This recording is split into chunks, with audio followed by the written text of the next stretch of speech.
Seorang mantan anggota DPRD Kabupaten Oku berinisial SK ditangkap Satuan Narkoba Polres Oku saat sedang pesta daun setan di pinggir Sungai Ogan, Kelurahan Sukajadi pada Selasa 6 Juli 2021 sekitar pukul 22 waktu Indonesia Barat. SK ditangkap saat pesta narkoba dan minuman keras di sekitar Sungai Ogan bersama 10 orang tersangka lainnya, masing-masing berinisial AM, FS, DI, TS, dan MR.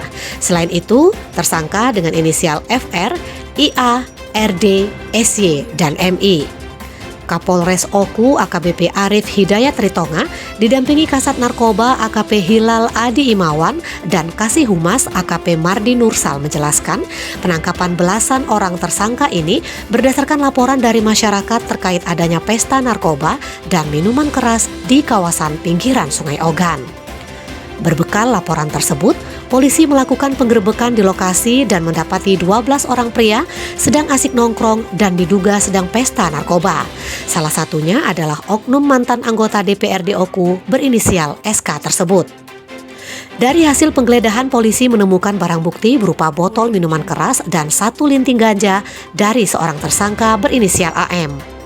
Tak sampai di situ saja, polisi kemudian menggeledah rumah tersangka AM di kawasan perumahan Kibang Permai, Kecamatan Batu Raja Timur. Dari hasil penggeledahan di rumah AM, polisi kembali menemukan barang bukti berupa daun ganja siap edar sebanyak 63 paket seberat 170 gram. Tersangka AM akan dijerat pasal 114 Undang-Undang Narkotika dengan ancaman pidana minimal 5 tahun atau maksimal 15 tahun penjara. Sementara 10 orang tersangka lainnya termasuk SK akan diserahkan ke BNN untuk direhab karena hasil tes urin positif narkoba namun tidak memiliki barang bukti. Laporan Eko Marleno dari Mapolres Oku untuk Anda.